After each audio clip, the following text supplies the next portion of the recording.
Hi ka-DIYs! Welcome back to my channel, Kat here again, and for today, we'll be doing another quick and easy DIY project. So I'll be sharing with you for today's video an original pattern by me, and I called it Bitty Bunny Ball Amigurumi. So this is approximately 2.5 in diameter, and the height from the body to its ears is 4 inches. So this is a very quick amigurumi project for those who are still learning. So I can consider this an amigurumi 101 pattern. So it is composed of the body of the bunny, the tail, and the ears. So if you notice, they all look different because this is composed of two versions. For the ears, you will see it's round and there's a pointy version, and for the tail, there's a pom-pom version and there's a crochet version of it.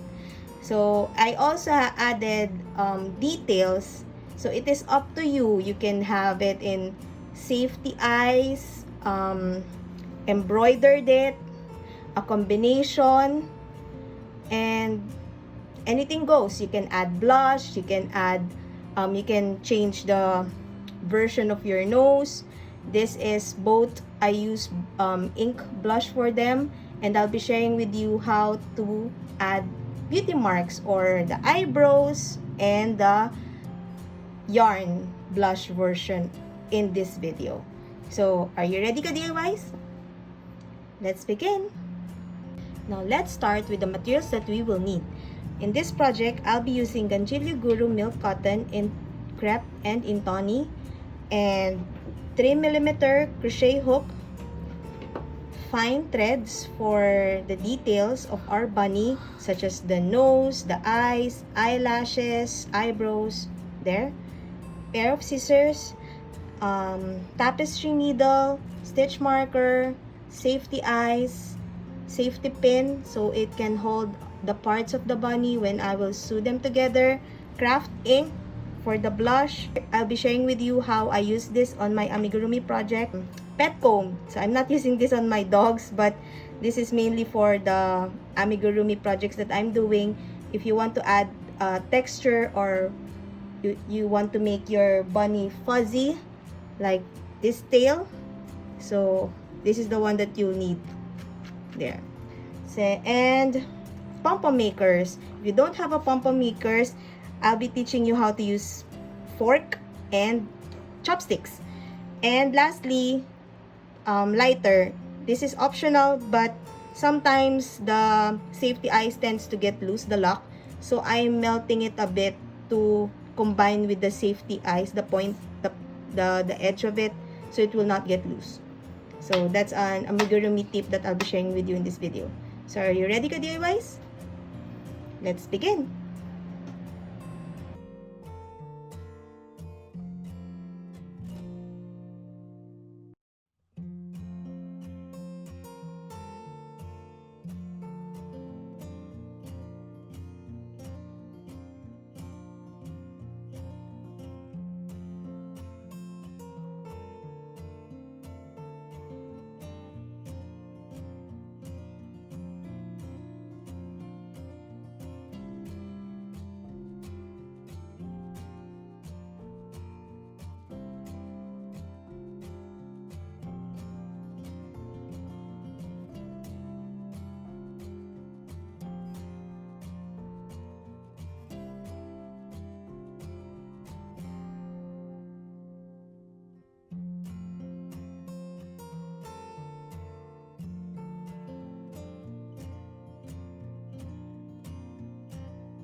So I'll be sharing with you how I do my invisible decrease.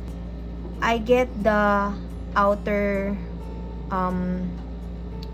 outer stitch, the stitch that is nearest to you when you crochet. So if you will see the V when you do it like this, so facing towards you, it is the outer stitch. Okay, so I'll get that stitch and go insert it on the next stitch, pull from the yarn source, then like that. So that's how I do my invisible decrease.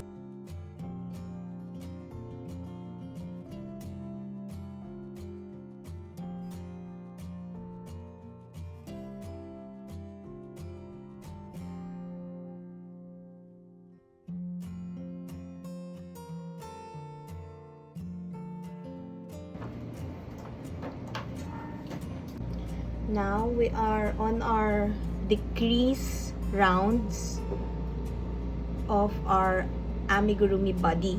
So we may begin adding the eyes. So I've already marked it. So how do we count when we add the safety eyes or embroidered eyes? Start from the top and count the rows. So we will be putting the safety eyes between rows 10 and 11 with 8 stitches apart. So let's count. 1, 2, 3, 4, 5, 6, 7, 8, 9, 10. So already marked it here, there.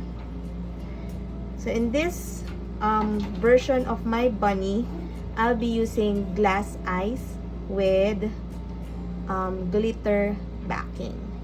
So there, see,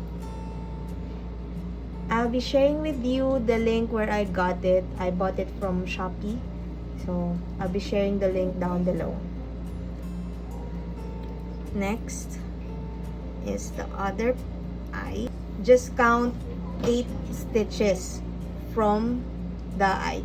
So normally sinasakop niya kasi parang square 4 stitches. So don't count the one na nasakop na nung mata. So when you put it that way, na lay flat mo na siya, count from the edge nung mata. 1, 2, 3, 4, 5, 6, 7, 8. Then from there, you'll put the eyes. Don't set it in stone. Kapag hindi kayo comfortable dun sa placement ng mata nyo, you can opt not to lock it yet. So, pero tried and tested ko, normally I put 6 stitches to 8 stitches apart in my amigurumi that is 2.5 in diameter. So, there. It looks weird kasi hindi pa siya stuffed. And wala pa syempre yung mga facial features such as the nose and the brows, or if you want to put lashes, so ganon. In this version, let me share with you the embroidered eyes. I had it in 6 stitches apart. 1, 2, 3, 4, 5, 6. Why 6 stitches apart? Kasi the eyes are big already. So, if nag-8 ka pa, medyo mababanlag na yung bunny mo. Masyadong mag-far apart yung eyes niya. So, there. So, embroidered, I normally put 6 stitches apart. But for safety eyes, 8. In this case, this is 6 stitches apart. A combination of safety eyes and embroidered eyes. See? This is 6 stitches. So, if you're good with it, we're gonna lock the eyes. At times, you will never know, pwedeng mahila yung safety eyes from the outside. So, matatanggal tong lock na to. So, it doesn't feel too secured. That's why I'm melting it a bit to combine dun sa lock. There you go. So it's an added security on the safety eye that you are putting on your dolls. And also, if normally dolls are not just mainly for display, diba? Sometimes you are giving it to your sometimes kids will use it, so you need to secure it. There you go. So before we continue finishing the body, I'll be sharing with you naman how I embroider eyes sa natapos na body. So this I used fine thread. For this one, I used Monaco. So in this version, I'm thinking of using the same thread, which is milk cotton. So let's try. So this is milk cotton in brunette.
Here is our bunny in tawny color. So this is purely embroidered face of the bunny. So I've embroidered or purely thread. So I've used milk cotton for the eyes, fine thread for the lashes, fine thread for the nose. This is a very quick nose fix if you want to put something on your amigurumi. If you want to put a nose on your amigurumi, a small X is cute. And I've added blush. So I was contemplating if I'll be using ginger or the same color as brown, but I decided salmon. So the color of the blush is salmon, medyo matingkad. So ayan. So there you go. And for those or thinking na ang dami kong thread sa ilalim, pwede mo siyang ipalaman sa loob. So I'm not completely closing it. So I will be weaving all of this, then insert them inside. So pandagdag siya sa palaman ng ating amigurumi doll. So no tapon pa rin, kaya medyo maluwag pa yung ilalim niyan. So yan. Before we proceed in finishing the body of our crepe bunny color, another tip in facial expressions or facial features when making an amigurumi. So if you'll notice, when you look at it, it's like the bunny is just winking, diba? So there's blush. So the bunny looks jolly. So why not let's try to put an eyebrow that is like going to the middle, slant going to the middle. So I'll be sharing it with you. So 3 stitches from the end, from this eye.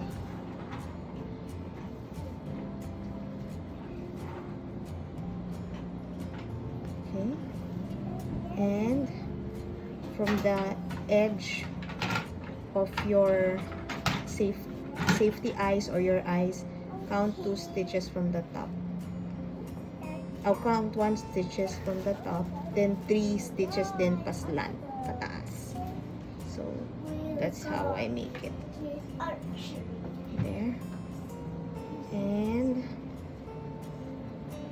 there. Then I'll weave this at the bottom part. See? Now, what can you say about the facial expression of the bunny? So, facial features tells a lot.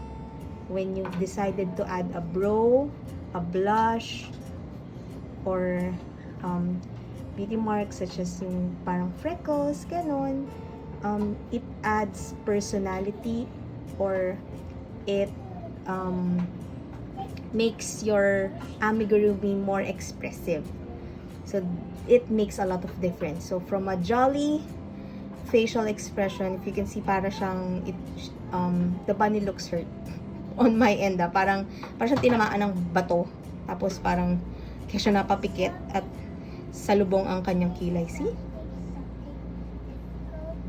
So that's it. Now let's proceed in finishing our crepe bunny color.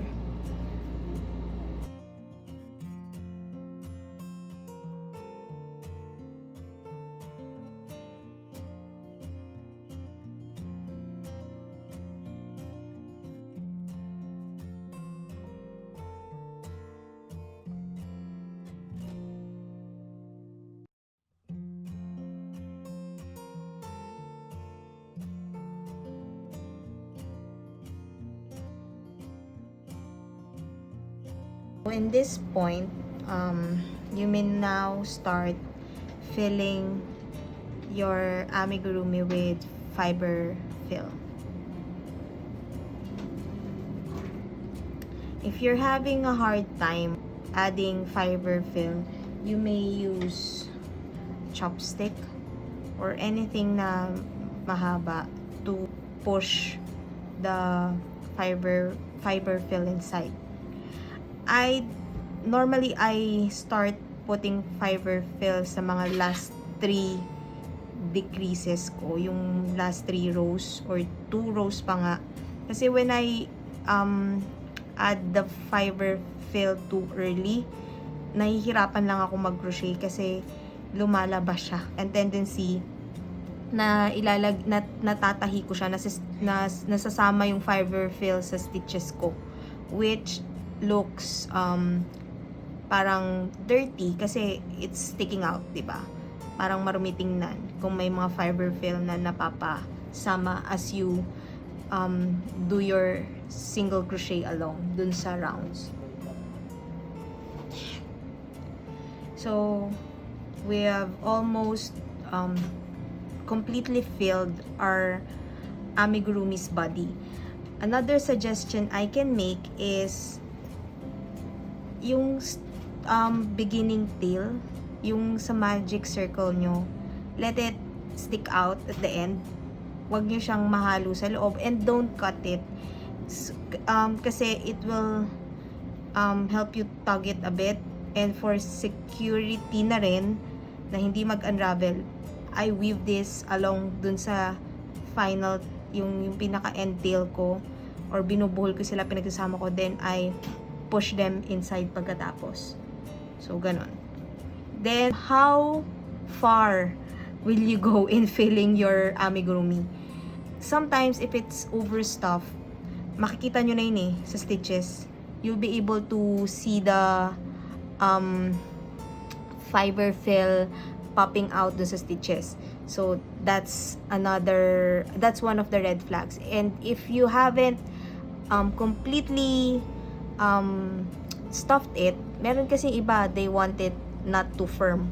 So it's up to you, but not din naman na sobrang loose, kasi hindi niya na nakuha yung pinaka shape na gusto mo, or hindi mo na maximize yung shape nung doll na ginagawa mo. Like, kaya sinabi ko, this is approximately 2.5 in diameter.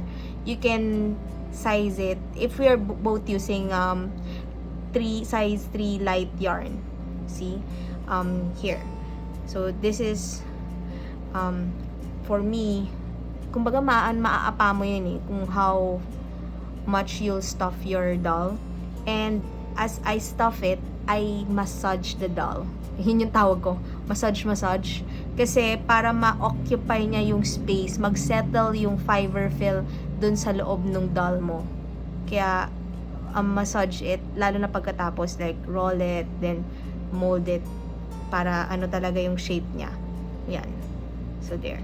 Kaya, massage mo siya. Kaya, meron yung iba, they will ask na, bakit medyo deformed, or bakit hindi ganun yung kinalabasan? Kasi, hindi nag-settle in ng maigi yung fiber fill. Kaya, yun yung importance ng pagmamassage dun sa doll. There.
And we're done with the body of our bunny in crepe color, or this is like very pale pink, parang close to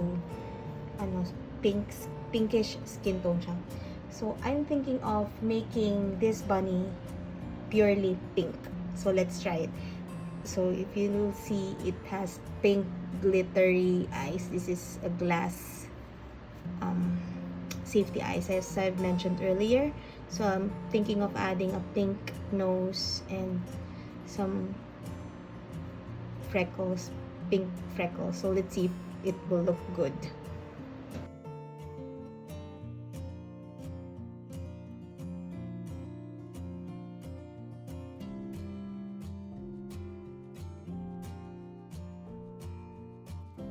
So this is in Cherry Blossom.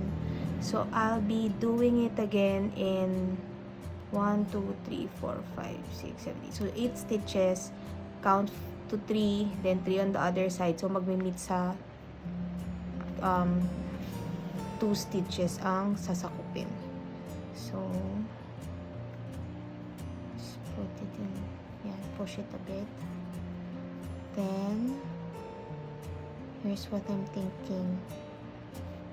I'm gonna, oh wait, let's doblehin natin siya before I shape the nose. You can either try it in T, parang yung simple din, aside from the X. Let me share with you a sample ng letter T lang na nose. Yan. So this is also milk cotton, single strand. So letter T. And pwede ding letter Y. If gusto nyo, letter Y. Yan. So I'm thinking for this one naman, let's try it parang close to Y, pero shape natin ng into a heart. So, yan, mag-double strand ako, tapos ilalagay nyo lang siya dito sa baba, dito sa pagitan. 1 stitch down. There. And lulusot nyo siya. Yan. Then we're gonna pull it downwards. So this is a good practice then. Instead of making it a V and meeting it in the middle, hihilahin nyo para mapagsama nyo. Ganyan. Then we're gonna yan. Ganyan. There. Gonna weave it at the bottom. This is what I told you when weaving at the bottom. Iaano nyo siya. Parang medyo isisingit nyo siya doon sa mga pagitan ng rounds nyo. There. Back and forth. Golden thumb or golden rule ko is 3 times na back and forth. Now let's cut it. Medyo lagyan natin siya ng form. Yan, medyo ilulugar-lugar nyo siya, i-spread nyo. Yan, ganyan. See? There. Now, it's time to put the beauty marks or freckles. So, I'll be using rosette. By the way, the colors that I'm using are all milk cotton from Nagsilya Guru. So you can buy from their online store. So I'm gonna post the link here in this video down below. Let's put, I'm thinking of 3 lines then 2. Let's see. Let's start lagi dun sa nearest sa eyes. See if it will look great. Minsan kasi trial and error siya, so you'll have no choice. If hindi maganda sa paningin mo, ulitin mo na lang, tas-tasin mo. Diba? Ganun yun. Kaya ito, okay to. Okay kang magpaulit-ulit dito kasi you can easily what do you call this? You can easily just if you don't like it, you can easily frog it or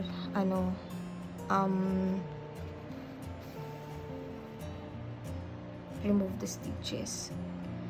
But if with, for example, craft ink, yung ginamit ko dun sa iba kong ami, medyo mahirap siyang tanggalin. Or actually, hindi na nga siya matatanggal. Kasi medyo permanent na siya. Yan. So, yan. There you go. So, repeat it on the other side. There. See? Parang nilagyan mo siya ng trademark mo. Kung yun yung bet mong ilagay, para siyang may mga freckles or medyo mukha siyang whiskers na ewan dito sa view ko. Pero at least, you've added a personal touch. Kung ano yung depende sa mood nyo, kung ano yung gusto nyong kalabasan ng itsura ng inyong project.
And we're now on the fun part of our amigurumi, the assembly.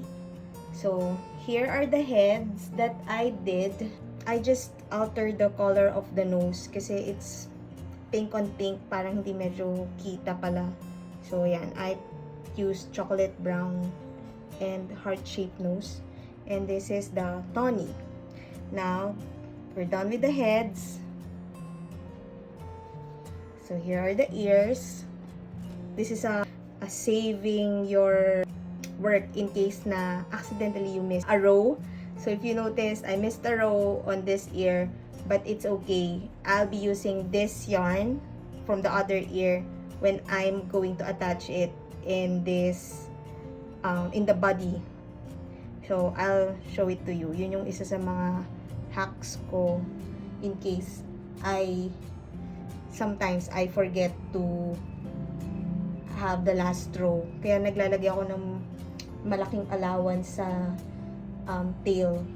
So here's the pom-pom tail version, and here's the crocheted version. So there. I trimmed it a bit, if you noticed earlier, para medyo mag-match siya dun sa size nung crochet natin. Syempre, medyo fluffy, kaya it's a bit bigger. But you can trim it further based on your preference.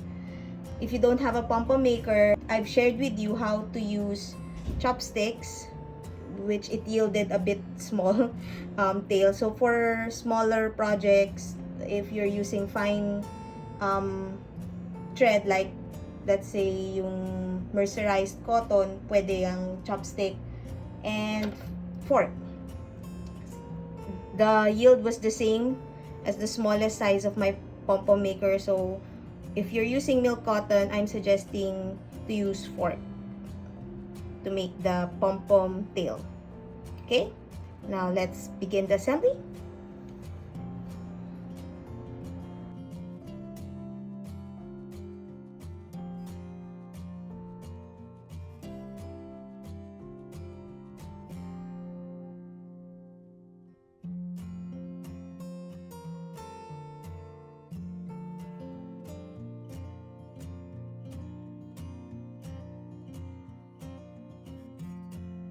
So, if you've noticed, yung magic circle tail, I did not cut it, and I leave a bit of allowance kasi nilulusot ko siya at the end of the body. Why? Because this will help me to put shape sa ears ng bunny ko. If I want it like a bit of like yung flap, may curve siya. Like in this example, in my cotton bunny, you'll see naka-curve yung ears niya. So that's my way of making it a bit curvy.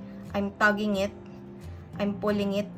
Yan, if you'll see, when I pull it, mas ano siya, mas magiging curvy siya. Yan. So it adds an effect na nakaganon yung ears. What if I don't do it? So here's a sample of it. Yan, naka-upright lang yung tenga niya. Though it will still be curved dahil kasi this is in rounds, pero hindi siya katulad nito. See, same pattern. Mas naka-yuko yung flap ng ears niya. So there.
And we're done. So if you've noticed, the ear part are curved here. Kasi, as I've mentioned, I'm using the tail of the magic circle, the beginning tail, and I'm tugging it inside para magkaroon ng yung flap niya, para mag-bend yung ear flap niya. So, the placement of the ears is starting from the first row, from the head, and the tail, it depends where you wanna put it. Dun ako dun sa pinaka lower part. But if we will count it, it's around 1, 2, 3, 4, 5, 6, 7, 8, 9, 10, 11, 12, 13, and 14. Approximately 13 and 14. Row 13 to 14. So, that's it. So, this is the crepe version of the BT Bunny Ball. And this is the Tony version. In glass, glitter eyes, and full embroidered face. And these are all the pre-made amigurumis that I did in this video. Also, I want to share with you, I used the comb for the tail if you want it to be fuzzy. So, that's it. If you haven't subscribed yet, please don't forget to hit the subscribe button and like this video as well by clicking the thumbs up button. And if you want to be notified on my future DIY projects, hit the bell button. Thank you, ka DIY. See you on my next video. Bye!